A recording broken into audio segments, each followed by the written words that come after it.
Ça se rapproche. C'est vrai que là, on est quand même. Enfin, ça fait un petit moment qu'on dit qu'on est dans la dernière ligne droite, mais c'est vrai que plus les jours passent et plus on se rapproche de l'objectif final, de l'ouverture de ces Jeux paralympiques. Et voilà, c'est hyper excitant. Je pense qu'on est tous très excités à chaque fois qu'il y a des passages comme ça qui se font là, le J-500. Ouais, on est excités. Ouais. C'est juste de rappeler aux gens qu'après les Jeux Olympiques, c'est pas terminé. Il y a les Jeux Paralympiques et que on a vraiment la volonté avec le comité d'organisation d'en faire une vraie fête du sport et du paralympisme. Donc voilà, rappeler aux gens que 2 semaines après, ça recommence et que ça va être super et qu'il faudra être présent. Et ben c'était super que ce soit à Vichy, parce que Vichy, moi j'ai découvert la ville, je connaissais pas du tout, et j'ai découvert aussi l'énergie qu'il y a autour du sport ici, le développement des infrastructures, la vraie volonté politique de faire du sport dans cette ville.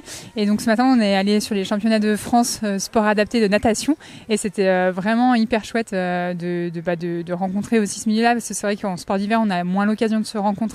Donc c'était vraiment un bel événement. Après, on est allé aussi au Krebs voir les équipes s'entraîner, notamment de volley sourd et volley et para-volley. C'était hyper intéressant. Puis on se voit qu'il y a la volonté d'organiser des compétitions, mais aussi la volonté de mettre les athlètes en conditions parfaites pour s'entraîner. Et donc c'était très complet ce matin, c'était très intéressant. Et puis là, toutes les petites animations qui se font dans la ville aujourd'hui pour sensibiliser un petit peu à la pratique du handisport et du sport adapté, c'est vraiment une belle découverte. Ouais.